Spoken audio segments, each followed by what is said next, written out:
Right, Suzanne, we're just down the bull paddock now. We got the vet coming this afternoon to do the semen testing on it there.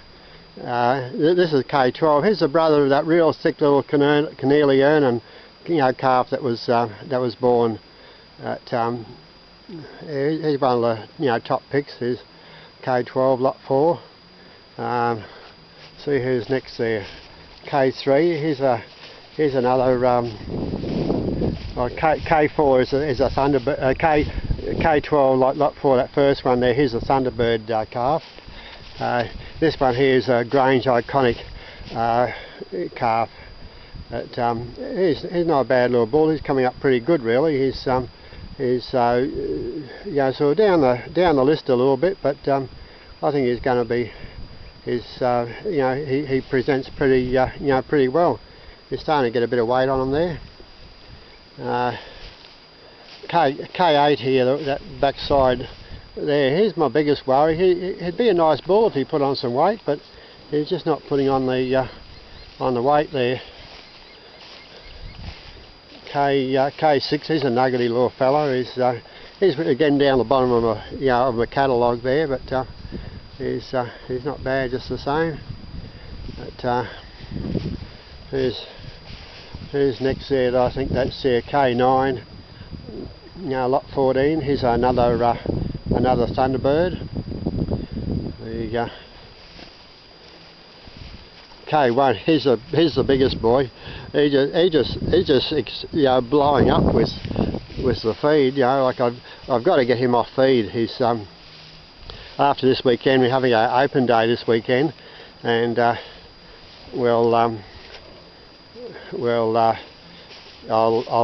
pull all the ones over 800 kilos out, and I'll just get them on 1 feed a day. Then there's K12 again. Yes, K1 over there. Here's a Thunderbird K1. Okay, all the good ones are Thunderbirds, but they're all good, I reckon. A couple I got a couple of little issues with, but I don't think they're too bad.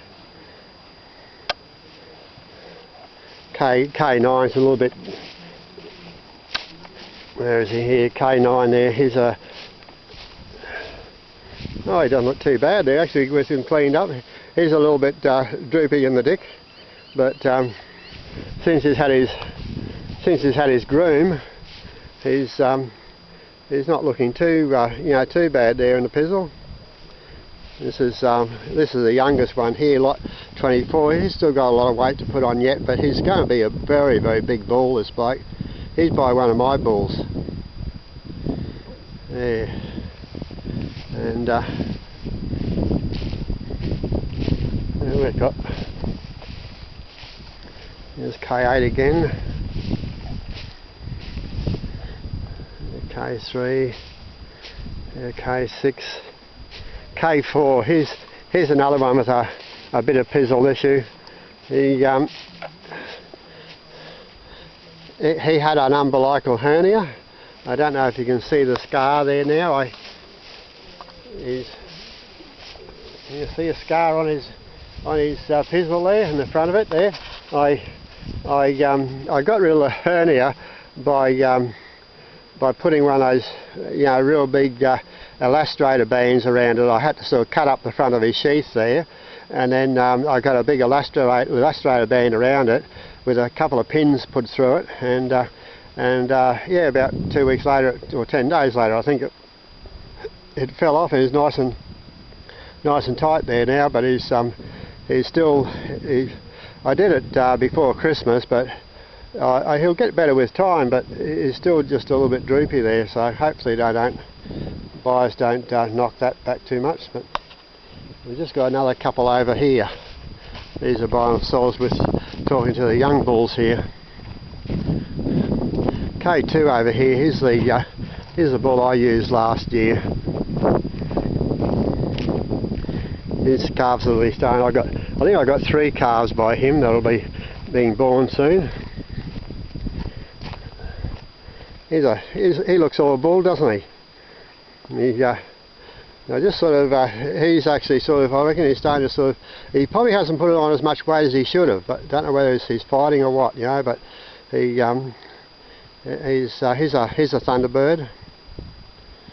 Yeah.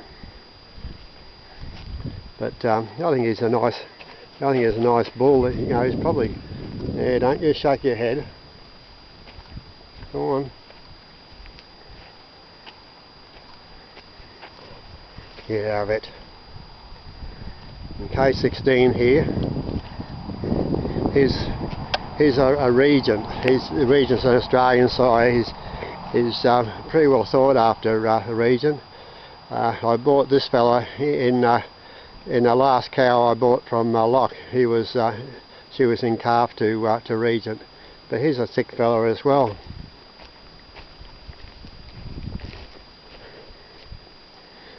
Yeah, that K2 over there, he's just been sort of, you know, testing things out a little bit lately. I've got to keep an eye on him. But, that's why when I'm working the bulls, I like to have Jed in the yards, not in chasing them, but just in the front yard, just sitting there and waiting. Because, you know, and Jed actually, when I get down to the last two, which is usually K2 there,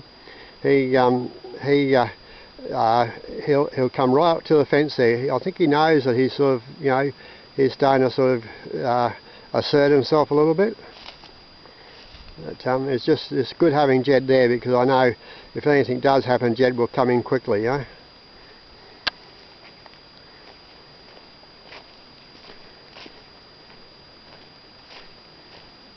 I think the trouble with these is I was feeding them from I